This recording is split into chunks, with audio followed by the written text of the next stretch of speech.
Yeah. replace it completely. Yeah. Yeah. I mean, that's pretty hard. They didn't still have like I heard of a couple of park engines still having like sand to the dome, so they didn't have that did she? Oh, she had the sand dome. Yeah. It was just that we had to disassemble everything and clean it up, and then make sure that all the piping would support the system.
You want to go sit near the window, bud? You want to be a fireman?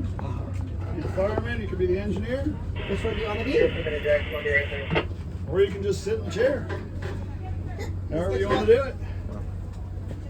Let's get you up near the window so you get a little. Oh, It's a cool engine. Wow. yeah, I apologize for the smoke, but Don't worry.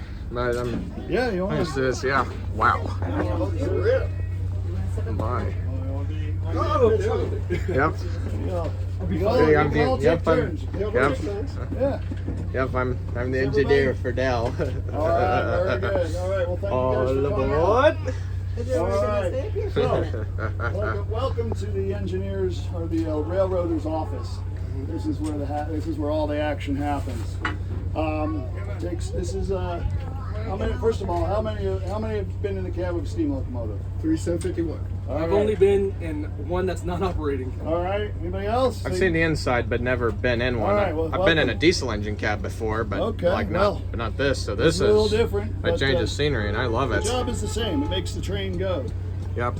So it takes two people to operate this machine. We need a fireman on one side, we need a fireman sitting over here, and we have the engineer over here. So the job of the fireman is to make the steam. The job of the engineer is to use the steam. So starting over here, we'll make the steam. We'll start off with our oil control lever. This lever here controls the amount of oil that goes into our firebox. Our firebox, when it's lit, is a rolling fire that's about 2200 degrees. The oil comes from the tender behind you, underneath the cab floor, to the front of the box. The front of the box has a nozzle. It's about that wide, and it consists of two sheets or two shelves like this. Oil flows in off the top sheet or shelf. Steam comes in. We mix the steam with the oil as it rolls off that top shelf, mixes with the steam, and blows out into the firebox. If you can imagine hairspray and lighter, that's basically the same thing that's going on in here. The water from the steam doesn't matter. Nope. No, that steam is so hot that Yeah. it's actually fairly dry steam when it comes through there. So yeah, it's not a moist steam. It's pretty dry, but it doesn't matter because it's 2200 degrees anyway, and whatever moisture might be in it quickly evaporates. So once we have the fire going and the heat is going through the boiler, there's a series of about 300 or so tubes, about 2.5 to 3 inches, depending on where in the boiler, and they're stacked inside the boiler, about 3/4 to an inch apart. And what happens then is basically that heat goes through those tubes, the tubes from the front of the firebox all the way to the front of the firebox, all the way to the smokestack at the front, and that's what creates our steam. This boiler will turn about 100 gallons of water to steam in about a minute. Wow. It goes through a lot. So to get that water, we have 24,000 gallons of water in the tender behind us. We have 7,000 gallons of oil. How far do you think that'll get you? Couple miles. A little better than that. About 100 Not miles. yet. About 100, Get you 20, fuel 150 miles. efficiency. Because Okay. steam engines run fuel efficient. They're not as fuel efficient as diesel engines are. 'Cause, I mean, they Depends on the grade. Depends, yeah. Depending Like- on the length of the like- train, the 'cause weight of the train, the terrain. Glorieta Pass it's steep climb, and so is Raton Pass up there. But you only have to go up Down half in of it. Colorado. So you coast down the other side. So. Yeah. Same thing for Mountain Air too, huh? You wanna leave this? Oh, Yeah, get me Maple out of the way Canyon. is a lot of work.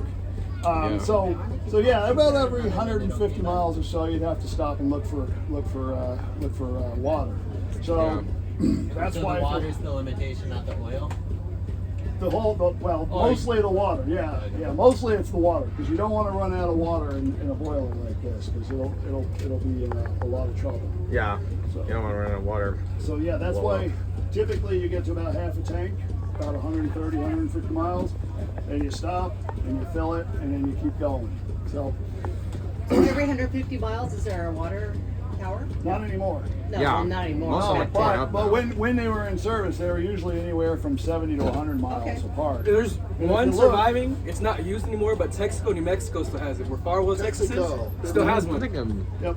There's a couple still out there, but they don't And really. who filled up the water towers? Well, they usually were serviced Like wherever they a well? could get water from. It could be a well, it could be a spring, but during dry seasons, the Santa Fe would run trains just to fill the tanks. Okay. They Yeah, would get they water in pull one them in place and tanker cart it to cars. another. Domestic water tank. So they had water trains that would run and fill the locomotive or fill the tanks so they could keep their locomotives. It's one of the reasons why Santa Fe is a desert railroad, just because it's quick to dieselize. Yep. Just wanted- Makes they sense. had committed to dieselization in the mid-1930s. Once they said, "Hey, this is better," and they started that process. Yeah, it's not like they owned a bunch of streamlined steam engines other than, you know, the Blue Goose engines. Nope.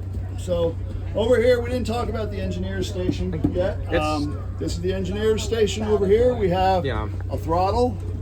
Over here, this is the lever that we use to make it go forward, Yeah. make it go backwards. It also determines the amount of steam, correct? That's correct. Then we've got brakes over here. We got these brakes. This Yeah. brake stand is actually So, out of a retired you know, diesel. That's We that's your retrofitted that automatic brake into- right there, correct? I believe That's so, your yeah. that's the automatic one, and then I think So the that's engine the brake is independent down- one. yeah. The independent one just does the engine, Right. Just does the engine, whereas the automatic one would only do. Whereas the automatic one does every car. So like you're pulling like 12 cars, it activates the brakes on all of the 12 And that's cars. the way it works. Yes, you got it. Yeah, and then that's This box right here is actually used to control a diesel locomotive that we might have behind us when we're pulling a train. Oh, so that's for multiple units. Yes. Okay. yeah. So, a couple reasons why we would have a diesel locomotive behind us is one is if we were to break down, the diesel can locomotive tow. would push us out of the way. Yeah, Clear the it's kind line. of like what Doesn't it's like happen what often, Union but it's Pacific there does. because you need it. And And the other thing brakes. it does is provides power for any cars that we might be having. Modern railroad cars with air conditioning and refrigeration and whatnot takes up a lot more electricity than what we can generate with our little dynamo on the front of the locomotive. That machine is good enough to light these lights, run the headlight, toast a piece of toast. That's about all you can do with it. But we've added a ton more electronics, one of which is this box that Tech. you see right here. This is positive train control. Yeah, it's We don't have required. it working yet, but we're in the process of installing it. It's required on all of our mainline steam locomotives. Yeah. So this here knows exactly where we are. Inside the box, magically, it knows exactly how long the locomotive is. And It knows the speed distance limits. from this seat to the very front. So Wow. it knows. Okay. So there are devices along the tracks that are supposed to check for those things. If they miss one or they're not Oh, they functional, have it on the track that. yeah, there's a what they call a hot box detector. It's just a box along the side. It's looking for overheating bearings. Really? That's cool. And so every now and again it misses one, or for whatever reason it's ignored, and that can happen where you break a wheel.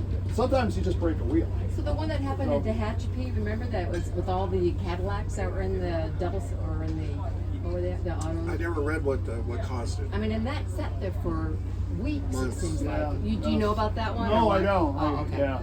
So no, I mean, you asked why we still have crashes. Well, this is still being rolled out, although most of the major Class 1 carriers are now using What's a it. major one carrier? Well, it'd be example like BNSF or Union Pacific. Those are the big ones. There's Okay. 5 or 6 of them So left. tell me that they have that on like the surf liners and all those. They would, yes. They will. They Or they will. do. They're supposed Okay. to. All right. Whether or not they're done implementing it, because Oh, okay. it was a phased-in thing, and a lot of times the railroads ask for additional time, and we can't get it done. And is there much training that needs to be? I'm not really sure. Don't know. I don't know. You can Okay. talk to one of our engineers, and they know how to run this thing. Oh, I so don't. Yeah. engineers We are out. have our The engineers map. here. They're the ones Okay. who drove it down. Okay, well, you need to find who those are, Neil. Yeah, you can find Matt or even Alex probably could tell us too. Matt or Alex. Alex works at 3751, doesn't he? It's 3751 is. I don't know if they've finished their installation or not. I don't know. Yeah. So I'm Union sorry, did I Pacific, sidetrack you? as far as I know, Union Pacific's Big Boy is the only fully PTC capable steam locomotive now. And they have a lot of corporate help because PTC requires that you have home office support, which is a big word, a fancy word for a database that knows exactly where you are and follows you and knows everything about your train. And it's housed in a server that sits somewhere else, Texas or wherever. In the case of BNSF, it's probably in Omaha, wherever they have their server. But because they own the locomotive, they're the railroad, that locomotive is fully PTC capable. We're still working on it. Okay. So Very cool. God, what a great invention. Yeah. yeah, well, you know, once it's in, you know, everybody should be using it. Those kind of crashes It's gonna should save stop. a lot of lives. Those Yeah. kind of And a lot of crashes- money, I suppose, too. yeah, I mean, the crash is just the crash. Yeah. So, So they would be able to see trucks and stuff that are on the, like one people that want. not necessarily. No. Although we will have a video camera on the front of this thing. I don't think it's. I'm not even sure where we are in installing it. We'll be able to actually see ahead.